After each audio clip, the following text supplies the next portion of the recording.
नमस्कार दोस्तों। आज हम शुरू कर रहे हैं भगवत गीता का 17वां अध्याय श्रद्धा के विभाग। इसका पहला अनुवाद आता है। अर्जुन ने कहा, हे कृष्ण, जो लोग शास्त्रों के नियमों का पालन न कर कर अपनी कल्पना के अनुसार पूजा करते हैं, उनकी स्थिति कौन सी है? वे सतोगुणी है, रजोगुणी है या तमोगुणी है? चौथे अध्याय के 29वें श्लोक में बताया गया है कि जो व्यक्ति श्रद्धा के साथ किसी विशेष प्रकार की पूजा या आध्यात्मिक साधना करता है, वह धीरे धीरे ज्ञान प्राप्त करता है और अंत में शांति तथा पूर्णता की सर्वोच्च अवस्था तक पहुंच जाता है। 16वें अध्याय में यह निष्कर्ष निकाला गया कि जो व्यक्ति शास्त्रों के नियमों का पालन नहीं करता, वह असुरी स्वभाव वाला माना जाता है, और जो श्रद्धा पूर्वक शास्त्रों के नियमों का पालन करता है, वह देवी स्वभाव वाला माना जाता है। अब प्रश्न यह उठता है कि यदि कोई व्यक्ति श्रद्धावान तो है, लेकिन वह ऐसे कुछ नियमों का पालन करता है जिनका शास्त्रों में उल्लेख नहीं किया गया, तो उसकी स्थिति क्या होगी? अर्जुन के इसी संदेह का समाधान श्री कृष्ण इस अध्याय में करने वाले हैं। अर्जुन पूछता है कि जो लोग किसी व्यक्ति को चुनकर उसे भगवान मान लेते हैं और उसकी श्रद्धा से पूजा करते हैं, उनकी श्रद्धा किस प्रकार की होती है? क्या उनकी पूजा सतोगुणी होती है, रजोगुणी होती है या तमोगुणी में होती है? क्या ऐसे लोग जीवन की पूर्ण सिद्धि प्राप्त कर सकते हैं? क्या वे वास्तविक ज्ञान प्राप्त करके सर्वोच्च आध्यात्मिक अवस्था तक पहुंच सकते हैं? जो लोग शास्त्रों में बताए गए नियमों का पालन नहीं करते, लेकिन फिर भी उनकी किसी व्यक्ति, देवी देवता या मनुष्य में श्रद्धा होती है और वे उनकी पूजा करते हैं, क्या उन्हें भी सफलता प्राप्त होती है? अर्जुन इन्हीं सभी प्रश्नों को भगवान श्री कृष्ण के सामने रखते हैं और उनका उत्तर जानना चाहते हैं। अगला अनुवाद आता है। भगवान ने कहा, देहधारी जीव द्वारा अर्जित गुणों के अनुसार उसकी श्रद्धा 3 प्रकार की हो सकती है, सतोगुणी, रजोगुणी अथवा तमोगुणी। अब इनके विषय में मुझसे सुनो। जो लोग शास्त्रों के नियमों को तो जानते हैं, लेकिन आलस या लापरवाही के कारण उनका पालन नहीं करते, वे प्रकृति के 3 गुण, सत्वगुण, रजगुण और तमगुण के प्रभाव में रहते हैं। अपने पिछले कर्मों के अनुसार वे सतोगुणी, रजोगुणी या तमोगुणी स्वभाव को प्राप्त करते हैं। जीव का इन तीनों गुणों के साथ संबंध बहुत लंबे समय से चला आ रहा है। क्योंकि जीव भौतिक प्रकृति के संपर्क में रहता है, इसीलिए वह प्रकृति के गुणों के अनुसार विभिन्न प्रकार की मानसिक प्रवृत्ति और आदतें विकसित कर लेता है। लेकिन यदि कोई व्यक्ति किसी प्रामाणिक गुरु की संगति करता है और गुरु तथा शास्त्रों के बताए हुए नियमों का पालन करता है, तो उसका स्वभाव और उसकी मानसिक प्रवृत्ति बदल सकती है। वह धीरे धीरे तमोगुण से सत्वगुण में आ जाता है या रजोगुण से सत्वगुण की ओर बढ़ सकता है। इसका अर्थ यह है कि केवल किसी एक गुरु के आधार पर अंधविश्वास करने से या बिना समझ श्रद्धा रखने से व्यक्ति जीवन की पूर्ण सिद्धि को प्राप्त नहीं कर सकता। उसे किसी प्रामाणिक गुरु के मार्गदर्शन में रहकर बुद्धि और विवेक के साथ विषयों पर विचार करना चाहिए। जब वह इस प्रकार शास्त्र और गुरु के निर्देशों का पालन करता है, तब वह धीरे धीरे उच्च गुणों की अवस्था को प्राप्त कर सकता है और आध्यात्मिक उन्नति कर सकता है। अगला अनुवाद आता है।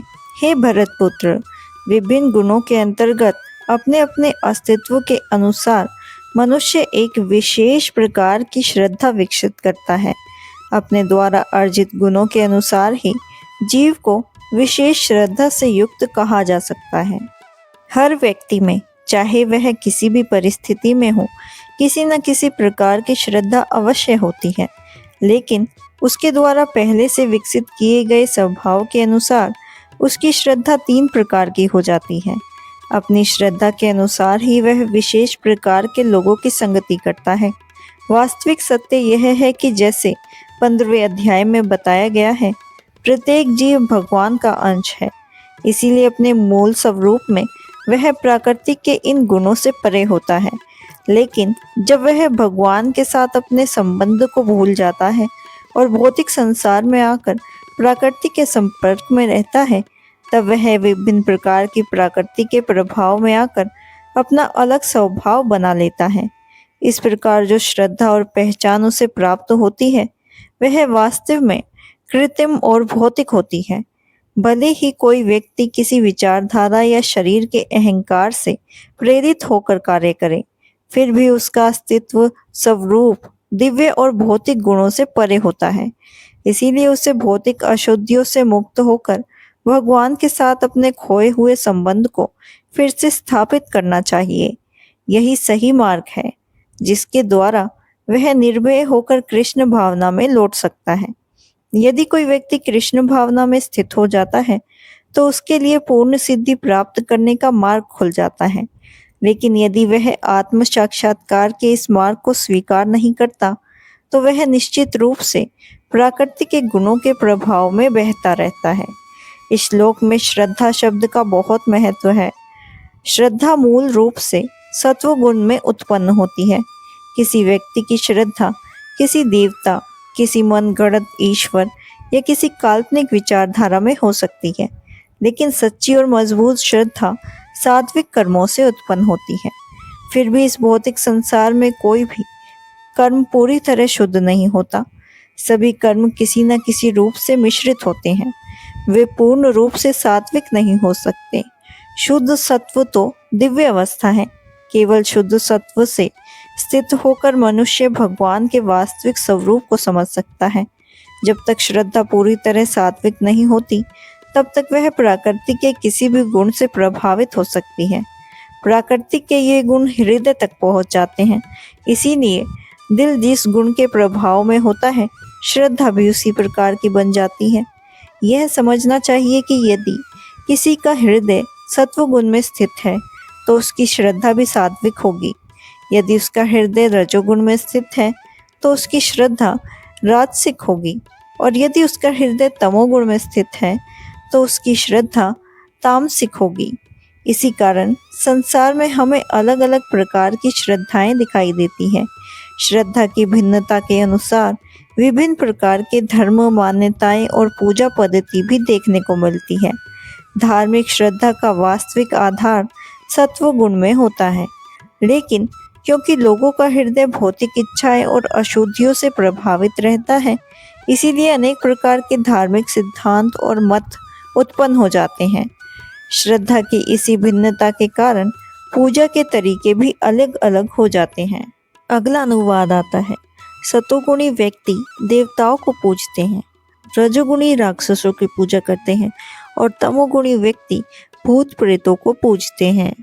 शास्त्रों के अनुसार वास्तव में केवल भगवान ही पूजने के योग्य हैं, लेकिन जो लोग शास्त्रों के आदेशों को नहीं जानते या उन पर विश्वास नहीं करते, वे अपनी मानसिक स्थिति और प्रकृति के गुणों के अनुसार अलग अलग वस्तुओं और व्यक्ति की पूजा करते हैं। जो लोग सत्व गुण में होते हैं वे सामान्यतः देवताओं की पूजा करते हैं।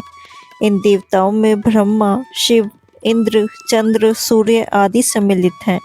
देवता अनेक हैं और सात्विक लोग अपनी विशेष इच्छा और उद्देश्य के अनुसार किसी विशेष देवता की पूजा करते हैं। इसी प्रकार जो लोग रजोगुण में रहते हैं वे राक्षसों की पूजा करते हैं। उदाहरण के रूप में बताया गया है कि द्वितीय विश्व युद्ध के समय कलकत्ता का एक व्यक्ति हिटलर की पूजा करता था, क्योंकि युद्ध के कारण उसने काला बाजारी करके बहुत सा धन कमा लिया था। इस प्रकार रजोगुणी और तमोगुण में प्रभावित लोग किसी शक्तिशाली मनुष्य को भगवान मान लेते हैं। वे सोचते हैं कि किसी भी व्यक्ति की भगवान की तरह पूजा की जा सकती है और उससे वही फल प्राप्त होगा। यह विशेष रूप से बताया गया है कि रजोगुणी लोग अपने मन से विभिन्न पूजनीय व्यक्ति या शक्तिशाली व्यक्तियों की कल्पना करके उनकी पूजा करते हैं, और जो लोग तमोगुण में होते हैं अर्थात अज्ञान और अहंकार में रहते हैं, वे भूत प्रेतों की पूजा करते हैं। कई लोग किसी मृत व्यक्ति की कब्र पर पूजा करते हैं। भारत में दूर दराज गाँव में भी भूत प्रेतों की पूजा करने वाले लोग पाए जाते हैं।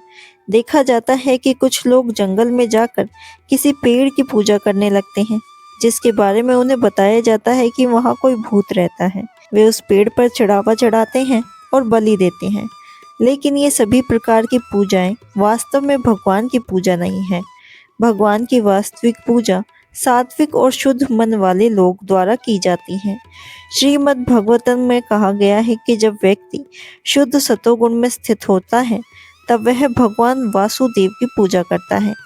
इसका अर्थ यह है कि जो लोग प्रकृति के गुणों से ऊपर उठकर शुद्ध और दिव्य अवस्था को प्राप्त कर चुके हैं वही वास्तव में भगवान की सही पूजा कर सकते हैं। निर्विशेषवादी स्वयं को सत्वगुण में स्थित मानते हैं और वे 5 प्रमुख देवताओं की पूजा करते हैं। वे भौतिक जगत में विष्णु के एक निराकार रूप की पूजा करते हैं जिसे वे अपने सिद्धांत के अनुसार समझते हैं। विष्णु वास्तव में भगवान के विस्तार हैं, लेकिन निर्विशेषवादी भगवान के व्यक्तिगत स्वरूप को स्वीकार नहीं करते। इसीलिए वे मानते हैं कि विष्णु निराकार ब्रह्म का एक रूप है। इसी प्रकार वे ब्रह्मा जी को रजोगुण में संबंधित निराकार स्वरूप मानते हैं। इस कारण वे 5 देवताओं को पूजनीय बताते हैं, लेकिन क्योंकि वे अंततः निराकार ब्रह्मा को ही सर्वोच्च सत्य मानते हैं, इसीलिए अंत में वे सभी पूजनीय रूप को भी त्याग देते हैं। निष्कर्ष यह है कि प्रकृति के विभिन्न गुणों से प्रभावित व्यक्ति अलग अलग प्रकार की पूजा करता है, लेकिन जब वह दिव्य गुणों वाले संतों और भगवान की संगति करता है तब उनके गुण शुद्ध होने लगते हैं और वे धीरे धीरे वास्तविक आध्यात्मिक समझ की ओर बढ़ जाते हैं। अगला अनुवाद आता है। जो लोग दंभ तथा अहंकार से अभिभूत होकर शास्त्र विरुद्ध कठोर तपस्या और व्रत करते हैं, जो काम तथा आसक्ति द्वारा प्रेरित होते हैं, जो मूर्ख हैं तथा जो शरीर के भौतिक तत्वों को तथा शरीर के भीतरी स्थित परमात्मा को कष्ट पहुंचाते हैं, वे असुर कहे जाते हैं।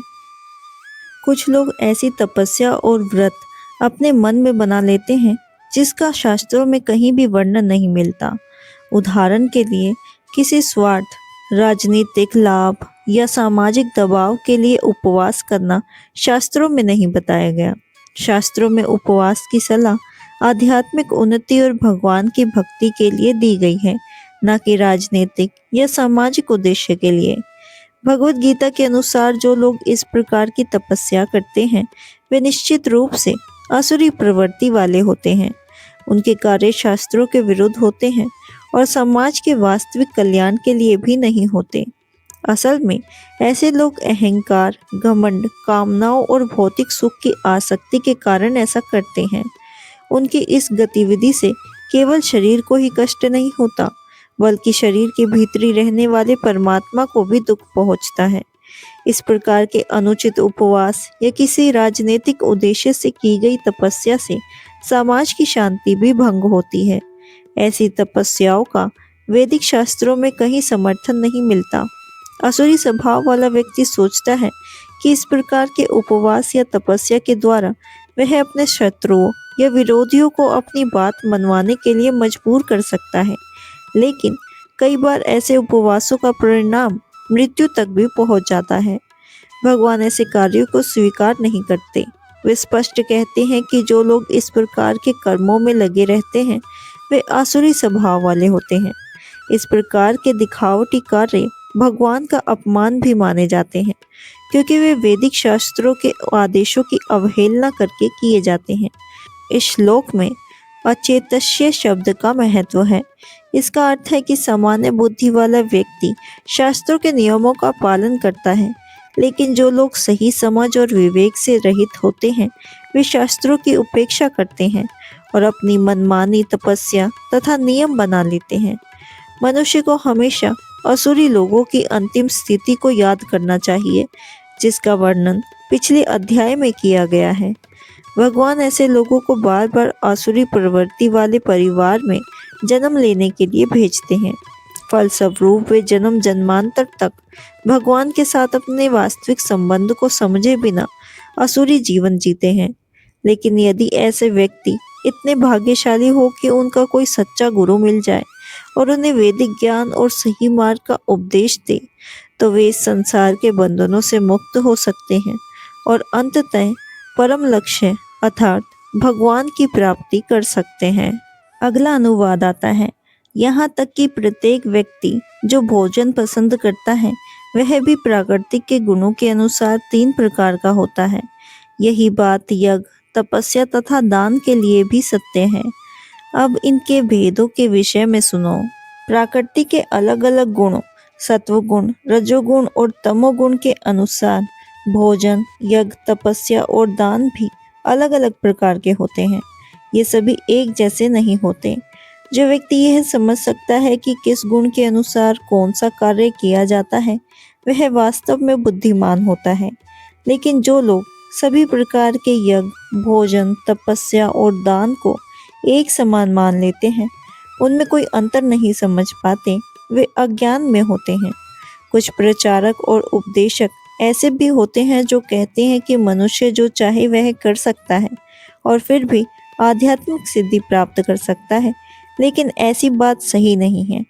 ऐसे लोग शास्त्र के आदेश और नियमों के अनुसार कार्य नहीं करते।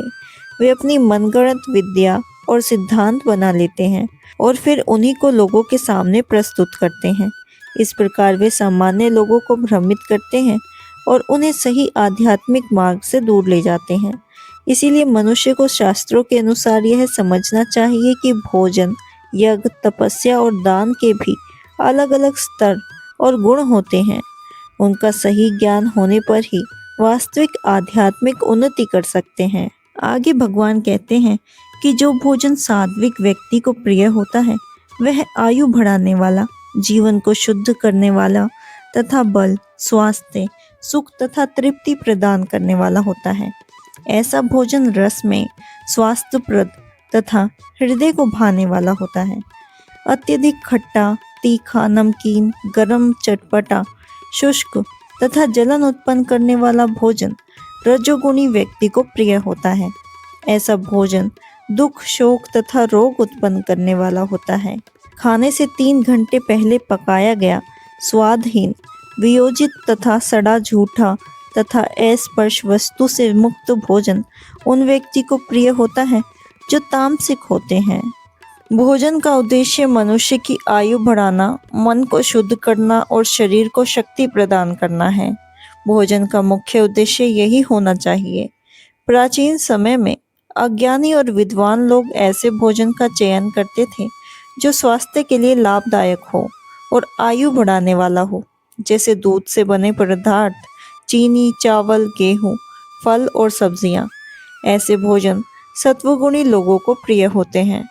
कुछ अन्य पदार्थ जैसे भुना हुआ मक्का और गुड़ अपने आप में बहुत स्वादिष्ट नहीं लगते, लेकिन जब उन्हें दूध या अन्य खाद्य पदार्थ के साथ मिलाया जाता है तब वे स्वादिष्ट बन जाते हैं। इस प्रकार वे सभी सात्विक भोजन की श्रेणी में आ जाते हैं। ये सभी खाद्य पदार्थ स्वास्थ्य के लिए शुद्ध होते हैं।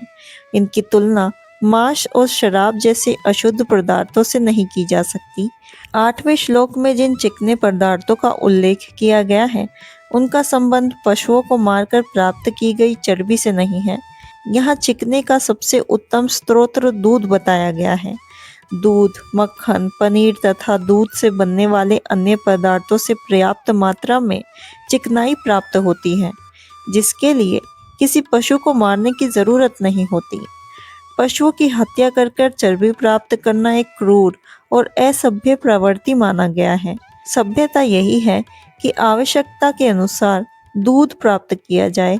पशु वध को अमानवीय बताया गया है। इसी प्रकार मटर, दाल और विभिन्न प्रकार के अनाजों से भी पर्याप्त मात्रा में प्रोटीन पाया जा सकता है। राजसिक भोजन वह होता है जो बहुत कड़वा या बहुत अधिक नमकीन, अत्यधिक गर्म, खट्टा या चटपटा हो। ऐसा भोजन शरीर में रोग उत्पन्न कर सकता है और पेट की संतुलित व्यवस्था को बिगाड़ सकता है। तामसिक भोजन सामान्यतः बासी भोजन होता है। भगवान को अर्पित किए गए प्रसाद को छोड़कर ऐसा भोजन जो बनाने के लगभग 3 घंटे बाद खाया जाए, उसे तामसिक माना गया है। जब भोजन अत्यधिक समय तक पड़ा रहता है तो उसमें से दुर्गंध आने लगती है। ऐसे भोजन की ओर तामसिक प्रवृत्ति वाले लोग आकर्षित हो सकते हैं, लेकिन सात्विक लोग उससे दूर रहते हैं। झूठा भोजन केवल उसी स्थिति में ग्रहण किया जा सकता है जब वह भगवान को अर्पित किया गया हो। प्रसाद का अवशेष हो या किसी साधु पुरुष विशेष रूप से गुरु द्वारा ग्रहण किए गए भोजन का अंश हो। इसके अतिरिक्त अन्य प्रकार का झूठा भोजन तामसिक माना जाता है और वह शरीर में अशुद्धि तथा रोग बढ़ाने वाला होता है। जबकि तामसिक प्रवृत्ति वाले लोगों को ऐसा भोजन स्वादिष्ट लग सकता है, लेकिन सात्विक व्यक्ति ना तो उसे छूना पसंद करता है और ना ही खाना। सबसे श्रेष्ठ भोजन वह माना गया है जो पहले भगवान को अर्पित किया जाए और बाद में उसे प्रसाद के रूप में ग्रहण किया जाए। भगवत गीता में भगवान कहते हैं कि यदि कोई भक्त प्रेम और श्रद्धा के साथ उन्हें पत्ता, फूल, फल या जल अर्पित करता है तो वह उसे स्वीकार करते हैं। इसका मुख्य अर्थ यह है कि भगवान के लिए सबसे महत्वपूर्ण वस्तु भक्ति और प्रेम है। भगवान प्रेम पूर्वक अर्पित की गई भेंट को स्वीकार करते हैं। साथ ही बताया गया है कि भोजन शास्त्रों में बताई गई विधि के अनुसार तैयार किया जाना चाहिए। जो भोजन शुद्ध तरीके से बनाकर भगवान को अर्पित किया जाता है उसे ग्रहण किया जा सकता है, चाहे वह कुछ समय पहले ही क्यों न बनाया गया हो, क्योंकि भगवान के अर्पित हो जाने के बाद वह दिव्य बन जाता है। इसीलिए भोजन को शुद्ध, स्वास्थ्यवर्धक, रोग से बचाने वाला और सभी लोगों के लिए हितकारी बनाने के लिए सबसे पहले उसे भगवान को अर्पित करना चाहिए और फिर प्रसाद के रूप में ग्रहण करना चाहिए। अगला अनुवाद आता है, यज्ञों में वही यज्ञ सात्विक होता है जो शास्त्रों के निर्देश अनुसार कर्तव्य समझकर उन लोगों के द्वारा किया जाता है जो फल की इच्छा नहीं करते।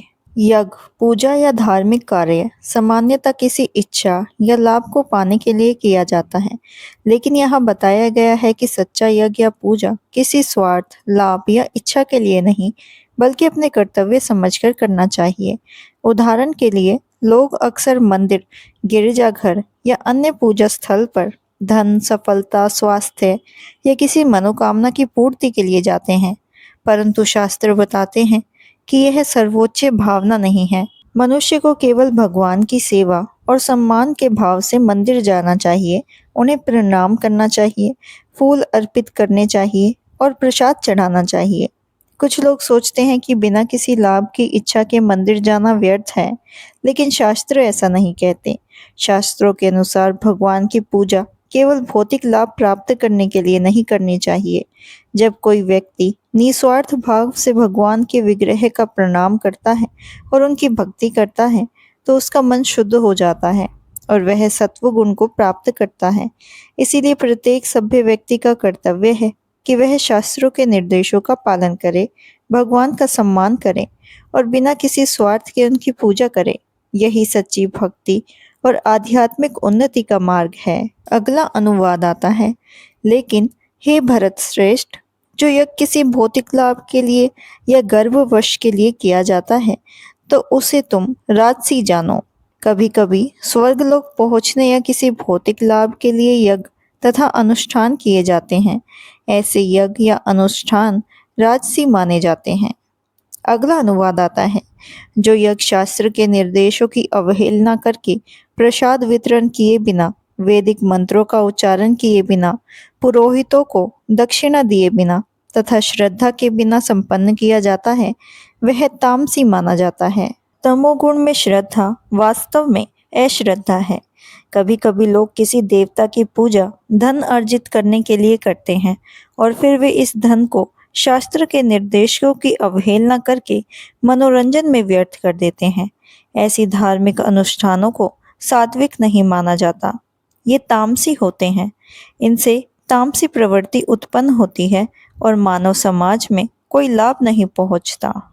अगला अनुवाद आता है, परमेश्वर, ब्राह्मणों, गुरु, माता पिता जैसे गुरुजनों की पूजा करना तथा पवित्र सफलता, ब्रह्मचर्य और अहिंसा की शारीरिक तपस्या है।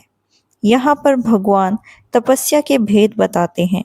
सर्वप्रथम वे शारीरिक तपस्या का वर्णन करते हैं। मनुष्य को चाहिए कि वह ईश्वर या देवों, योग्य ब्राह्मणों, गुरु तथा माता पिता जैसे गुरुजन या वैदिक ज्ञान में पारंगत व्यक्ति को प्रणाम करें या प्रणाम करना सीखे। इन सब का समुचित आदर करना चाहिए उसे चाहिए कि आंतरिक तथा बाहरी रूप में अपने को शुद्ध करने का अभ्यास करे और आचरण में सरल बनना सीखे। वह कोई ऐसा कार्य ना करे जो शास्त्र सम्मित ना हो। अगला अनुवाद आता है। सच्चे, भाने वाले, हितकर तथा अन्य को दुखी न करने वाले वाक्य बोलना और वैदिक साहित्य के नियमों का पारायण करना, यही वाणी की तपस्या है। मनुष्य को ऐसी बातें नहीं बोलनी चाहिए जिनसे दूसरे लोगों का मन दुखी, क्रोधित या अशांत हो जाए। वाणी का उपयोग सोच समझकर और दूसरों की भावनाओं का सम्मान करते हुए करना चाहिए। यदि कोई शिक्षक अपने विद्यार्थियों को शिक्षा देने के लिए उनकी गलतियां बताता है या कठोर शब्द का प्रयोग करता है, तो वह उचित हो सकता है। लेकिन वही शिक्षक जब ऐसे लोगों से बात करे जो उसके विद्यार्थी नहीं हैं, तो उसे ऐसी वाणी नहीं बोलनी चाहिए जिससे वो आहत हो जाएं। इसी को वाणी की तपस्या कहा जाता है। वाणी की तपस्या का एक और महत्वपूर्ण अंग है कि व्यर्थ की बातें ना की जाएं। आध्यात्मिक विषयों में जो भी कहा जाए वह शास्त्रों के अनुसार होना चाहिए। केवल अपनी कल्पना या मनगढ़ंत बातें नहीं करनी चाहिए, बल्कि अपने कथन में शास्त्रों का प्रमाण भी देना चाहिए। साथ ही हमारी बातें सुनने वाले को प्रिय और हितकारी भी लगनी चाहिए। सत्य बोलना आवश्यक है, लेकिन उसे मधुर और उचित ढंग से कहना उतना ही आवश्यक है। जब कोई व्यक्ति इस प्रकार शास्त्र सम्मत, सत्य, मधुर और हितकारी वाणी बोलता है, तो उससे न केवल उसका अपना कल्याण होता है, बल्कि पूरे समाज का कल्याण होता है।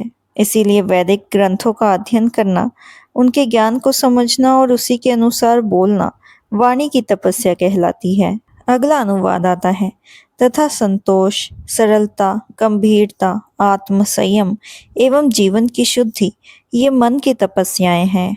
मन की तपस्या का अर्थ है अपने मन को नियंत्रण में रखना और उस इंद्रियों के भोग विलास से दूर रखना। मन को ऐसा प्रशिक्षण देना चाहिए कि वह हमेशा अच्छे विचार, परोपकार और आत्मिक उन्नति की ओर लगा रहे। मन को श्रेष्ठ बनाने का सबसे अच्छा उपाय है कि उसे भगवान के चिंतन और आध्यात्मिक ज्ञान में लगाया जाए। जब मन बार बार इंद्रिय सुख के बारे में सोचता है, तो उसकी इच्छाएं और बढ़ जाती हैं तथा वह कभी संतुष्ट नहीं हो पाता। आज के समय में मनुष्य अपना मन अनेक प्रकार के भौतिक सुख और मनोरंजन के साधनों में लगा रहता है, फिर भी उसे शांति और संतोष नहीं मिलता। इसीलिए मन को वैदिक ग्रंथ जैसे महाभारत और पुराणों की शिक्षाओं की ओर लगाना चाहिए। इनमें ऐसी प्रेरणादायक कथाएं और ज्ञान है जो मन को शुद्ध और संतुष्ट बनाते हैं। अगला अनुवाद आता है। भौतिक लाभ की इच्छा न करने वाले तथा केवल परमेश्वर में परिवर्तित मनुष्य द्वारा दिव्य श्रद्धा में संपन्न यह 3 प्रकार की तपस्याएं सात्विक तपस्या कहलाती हैं।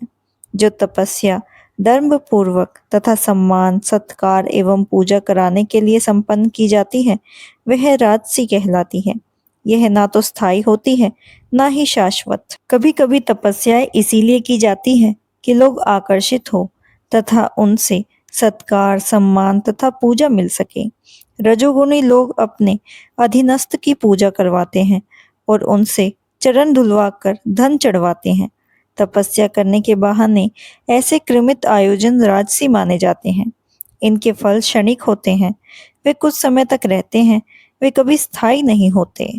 अगला अनुवाद आता है। मूर्खतावश आत्म उत्पीड़न के लिए या अन्य को विनष्ट करने के लिए या हानि पहुंचाने के लिए जो तपस्या की जाती है, वह तामसिक कहलाती है। मूर्खतापूर्ण तपस्या को ऐसे अनेक दृश्य हैं, जैसे कि हिरण्यकश्यप जैसे असुरों ने अमर बनने के लिए तथा देवताओं का वध कराने के लिए कठिन तप किए। उसने ब्रह्मा से ऐसी ही वस्तुएं मांगी थी, लेकिन अंत में वह भगवान द्वारा मारा गया। किसी असंभव वस्तु के लिए तपस्या कराना निश्चय ही तामसी तपस्या कहलाती है। अगला अनुवाद आता है। जो दान कर्तव्य समझकर किसी प्रत्युपकार की आशा के बिना समुचित काल तथा स्थान में और योग्य व्यक्ति को दिया जाता है, वह सात्विक माना जाता है। वैदिक साहित्य में ऐसे व्यक्ति को दान देने की संतुति है जो आध्यात्मिक कार्यों में लगा रहे। अविचार पूर्व ढंग से दान देने की स्तुति नहीं है। आध्यात्मिक सिद्धि को सदैव ध्यान में रखा जाता है। अतः किसी तीर्थ स्थान में सूर्य या चंद्र ग्रहण के समय मासा अंत में या योग्य ब्राह्मण अथवा वैश्विक भक्त को या मंदिर में दान देने की संतुति है। बदले में किसी प्रकार की प्राप्ति की अभिलाषा न रखते हुए ऐसे दान किए जाने चाहिए। कभी कभी निर्धन को दान करुणावश दिया जाता है, लेकिन यदि निर्धन दान देने योग्य नहीं होता तो उसे आध्यात्मिक प्रगति नहीं होती। दूसरे शब्दों में वैदिक साहित्य में अविचारपूर्ण दान की संतुति नहीं है। अगला अनुवाद आता है, किंतु जो दान प्रियुत्पुकार की भावना से या कर्मफल की इच्छा से अनिच्छा पूर्वक किया जाता है वह रजोगुणी कहलाता है। दान कभी स्वर्ग जाने के लिए दिया जाता है तो कभी अत्यंत कष्ट से तथा कभी इस पश्चाताप के साथ कि मैंने इतना व्यय इस तरह क्यों किया। कभी कभी अपने वरिष्ठ जनों के दबाव में आकर भी दान दिया जाता है। ऐसे दान रजोगुण में दिखाए गए हैं। दुनिया में अनेक ऐसी दान संस्थानें हैं जो उन कार्यों या संस्थानों को धन देता है जिनका मुख्य उद्देश्य लोगों के भौतिक सुख, मनोरंजन या इंद्रिय भोग को बढ़ाना होता है। वैदिक शास्त्र ऐसे दान को श्रेष्ठ नहीं मानता। शास्त्रों के अनुसार दान देना केवल धन का दान देना नहीं है, बल्कि यह भी महत्वपूर्ण है कि दान किस उद्देश्य, किस व्यक्ति या किस कार्य के लिए दिया जा रहा है। सात्विक दान वही है जो उचित स्थान पर दिया जाए, योग्य व्यक्ति को दिया जाए, सही समय पर दिया जाए, किसी स्वार्थ, प्रसिद्धि या बदले की आशा से ना दिया जाए। अगला अनुवाद आता है, तथा जो दान किसी अपवित्र स्थान में, अनुचित समय में, किसी अयोग्य व्यक्ति को या बिना समुचित ध्यान का आदर दिए बिना किया जाता है वह तामसिक कहलाता है। यहाँ पर मद्यपान तथा धूर्त क्रीड़ा से व्यसनी के लिए दान देने में प्रोत्साहन नहीं दिखाया गया। ऐसे दान तामसिक होते हैं। ऐसा दान लाभदायक नहीं होता, वरन में इसे पापी पुरुषों को प्रोत्साहन मिलता है। इसी प्रकार यदि बिना सम्मान तथा ध्यान दिए किसी प्रयुक्त व्यक्ति को दान दिया जाए तो वह तामसिक दान कहलाता है। अगला अनुवाद आता है, सृष्टि के आदिकाल से ओम तत्व सत्य ये तीन शब्द पर ब्रह्मा को सूचित करने के लिए प्रयुक्त किए जा रहे हैं। ये तीनों संकेतित अभिव्यक्तियां ब्राह्मणों द्वारा वैदिक मंत्रों का उच्चारण करते समय तथा ब्रह्मा को संतुष्ट करने के लिए यज्ञों के समय प्रयुक्त होती थी। इस अध्याय में बताया गया है कि भोजन, यज्ञ, तपस्या और दान तीन प्रकार के होते हैं, सात्विक, राजसिक और तामसिक। लेकिन ये तीनों ही भौतिक प्रकार के गुणों के अंतर्गत आते हैं और जीव को भौतिक संसार से पूरी तरह मुक्त नहीं करा सकते। जब वही यज्ञ, दान और तपस्या ओम तत्व सत्य के लक्ष्य बनाकर अर्थात भगवान की प्रसन्नता के लिए किए जाते हैं, तब वे आध्यात्मिक उन्नति के साधना बन जाते हैं। ओम तत्व सत्य का अर्थ है तत्व सत्य, परम सत्य, भगवान का सूचक है। ओम का मतलब भगवान की दिव्य ध्वनि और वैदिक ज्ञान का प्रतीक। तथ्य वह अर्थ सब कुछ भगवान का है और उन्हीं के लिए है। सत्य शाश्वत सत्य, शुभता और दिव्यता का प्रतीक। वैदिक मंत्रों और अनुष्ठानों में ओम का उच्चारण इसीलिए किया जाता है ताकि यह स्मरण रहे कि सभी कार्य भगवान को समर्पित है। यदि कोई व्यक्ति शास्त्रों के अनुसार कर्म नहीं करता तो उसे कुछ समय के लिए भौतिक फल तो मिल सकता है, लेकिन जीवन का परम लक्ष्य भगवान की प्राप्ति नहीं हो सकती। इसीलिए दान सात्विक भाव से किया जाना चाहिए। तपस्या भगवान की प्रसन्नता के लिए की जानी चाहिए। यज्ञ स्वार्थ के लिए नहीं, बल्कि ईश्वर की सेवा के लिए किया जाना चाहिए। जब ये सभी कार्य ओम तत्व सत्य अर्थात भगवान को समर्पित होकर किया जाए तो वे कृष्ण भावना या शुद्ध भक्ति का रूप धारण कर लेते हैं। यज्ञ, दान और तपस्या तभी पूर्ण और दिव्य बनते हैं जब वह ओम तत्व सत्य अर्थात भगवान की प्रसन्नता के लिए किए जाएं। ऐसे कर्म मनुष्य को आध्यात्मिक उन्नति देकर अंत में भगवान के धाम तक पहुंचाने में सहायता करते हैं। अगला अनुवाद आता है, अतः योगी जन ब्रह्मा की प्राप्ति के लिए शास्त्र विधि के अनुसार यज्ञ, दान तथा तप की समस्त क्रियाओं का शुभ आरंभ सदैव ओम से करते हैं। ओम तद विष्णु परम पद का अर्थ है कि भगवान विष्णु का परम धाम और उनके चरण कमल ही जीव की सर्वोच्च आश्रय है। भगवान के चरण कमलों को परम शरण और परम लक्ष्य कहा गया है, क्योंकि वहीं पर जीव को वास्तविक शांति, सुरक्षा और आनंद प्राप्त होता है। इस श्लोक का तात्पर्य है कि यदि कोई व्यक्ति अपने सभी कार्य भगवान की प्रसन्नता के लिए करता है, तो उसके कार्य सफल और पूर्ण हो जाते हैं। चाहे वह यज्ञ हो, दान हो, तपस्या हो या दैनिक जीवन की कोई सामान्य कार्य। यदि वह भगवान को समर्पित है, तो वह आध्यात्मिक दृष्टि से सिद्ध माना जाता है। अगला अनुवाद आता है।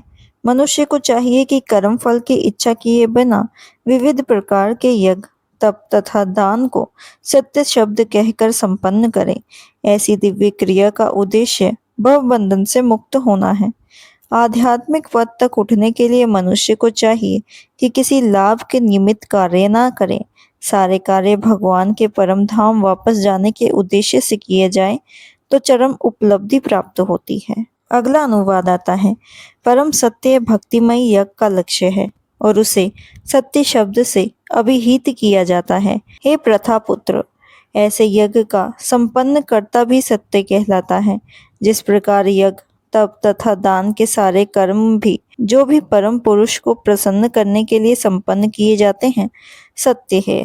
वैदिक संस्कृति में मनुष्य के जीवन को पवित्र और उन्नत बनाने के लिए गर्भाधान से लेकर मृत्यु तथा अनेक संस्कार बताए गए हैं। इन संस्कारों का उद्देश्य केवल सामाजिक व्यवस्था नहीं, बल्कि जीव की आध्यात्मिक उन्नति और अंततः मोक्ष की प्राप्ति है। इन सभी शुभ कार्य और संस्कारों के समय ओम तत्व शब्द का उच्चारण करने की संतुति की गई है, क्योंकि यह परम सत्य भगवान का स्मरण कराता है और कर्म को आध्यात्मिक बनाता है। साधु भाव आध्यात्मिक चेतना के लक्षण है।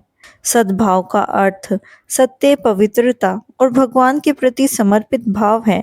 साधु भाव का अर्थ संतों और भक्तों जैसी शुद्धि तथा सेवा भावना से युक्त वृत्ति है। कृष्ण भावना में किए गए प्रत्येक कार्य सत्य कहलाते हैं। जो व्यक्ति भगवान की सेवा और भक्ति से जुड़े कार्यों में लगा रहता है, वह साधु कहलाता है। शास्त्र बताते हैं कि संतों और भक्तों की संगति से आध्यात्मिक ज्ञान स्पष्ट होता है। इसीलिए श्रीमद् भगवतम महापुराण में कहा गया है कि सत्संग के बिना दिव्य ज्ञान को समझना कठिन है। इसी कारण दीक्षा के समय, यज्ञोपवीत संस्कार के समय, यज्ञ, पूजा और अन्य धार्मिक अनुष्ठानों के समय ओम तत्व सत्य का उच्चारण किया जाता है, ताकि सभी कार्य भगवान को समर्पित रहे। यहाँ तत्धीमहि का अर्थ है भगवान से संबंधित कार्यों की सेवा करना। इसमें अनेक प्रकार की सेवाएं आती है, जैसे मंदिर में सेवा करना, भगवान के लिए भोजन बनाना, धार्मिक कार्यों में सहायता करना, भगवान की महिमा और आध्यात्मिक कार्यों का प्रचार करना, भक्तों की सेवा करना। इस प्रकार ओम तत्व सत्य केवल एक मंत्र नहीं, बल्कि यह स्मरण कराता है कि जीवन के सभी शुभ कार्य भगवान को समर्पित होने चाहिए। इस अध्याय का आखिरी अनुवाद आता है। हे पार्थ, श्रद्धा के बिना यज्ञ, दान या तप के रूप में जो भी किया जाता है, वह नश्वर है, वह असत्य कहलाता है और इस जन्म तथा अगले जन्म दोनों में ही व्यर्थ हो जाता है। यहाँ बताया गया है कि यज्ञ, दान और तपस्या तभी सार्थक होते हैं जब उनका कोई आध्यात्मिक उद्देश्य हो। यदि यह कार्य केवल दिखावे, स्वार्थ या भौतिक लाभ के लिए किए जाते हैं, तो उनका वास्तविक लाभ नहीं मिलता। वैदिक शास्त्रों का संदेश है कि मनुष्य अपने सभी कार्य भगवान की प्रसन्नता के लिए करे। केवल कर्म करना पर्याप्त नहीं है, कर्म के पीछे सही भावना, श्रद्धा और आध्यात्मिक लक्ष्य भी होना चाहिए। शास्त्र भी बताते हैं कि भगवान को समझने और उनकी भक्ति में आगे बढ़ने के लिए प्रामाणिक गुरु का मार्गदर्शन जरूरी है। गुरु के निर्देशन में किए गए आध्यात्मिक अभ्यास मनुष्य को सही राह दिखाते हैं और उसकी श्रद्धा को दृढ़ बनाते हैं। भौतिक संसार में लोग विभिन्न देवताओं, यज्ञों या अन्य शक्तियों की पूजा करके अपनी इच्छाओं की पूर्ति करते हैं। यद्यपि सात्विकता रजोगुण और तमोगुण से श्रेष्ठ है, फिर भी यह भौतिक प्रकृति के भीतर ही रहती है। लेकिन जो व्यक्ति भगवान श्री कृष्ण की शुद्ध भक्ति को अपनाना चाहते हैं, वह इन तीनों गुणों से ऊपर उठ सकते हैं। भक्तों की संगति से मनुष्य के भीतर श्रद्धा उत्पन्न होती है। जब यह श्रद्धा समय के साथ परिपक्व हो जाती है, तो वह भगवान के प्रति प्रेम में बदल जाती है। यही प्रेम जीवन के सर्वोच्च लक्ष्य माना जाता है। 17वें अध्याय का मुख्य उद्देश्य श्रद्धा के अनुसार मनुष्य का आचरण बनाता है। भोजन, यज्ञ, तप और दान 3 प्रकार के होते हैं, सात्विक, राजसिक और तामसिक। सबसे श्रेष्ठ क्रम वही है जो भगवान को समर्पित होकर किया जाए। सत्संग और गुरु के मार्गदर्शन आध्यात्मिक उन्नति के लिए जरूरी है। श्रद्धा का अंतिम और पूर्ण विकसित रूप भगवान के प्रति प्रेम है। जीवन की वास्तविकता सफलता भगवान की भक्ति में है। यज्ञ, दान, तप, ज्ञान और सभी शुभ कर्म तभी पूरे होते हैं जब वे श्रद्धा और भगवान की प्रसन्नता के लिए किए जाते हैं। श्रद्धा और भक्ति से प्रेम उत्पन्न होता है और यही मानव जीवन का परम लक्ष्य है। 17वां अध्याय श्रद्धा के 3 विभाग का यही सार है कि मनुष्य अपनी श्रद्धा को शुद्ध करके भगवान की प्रेममयी भक्ति तक पहुंचा सके।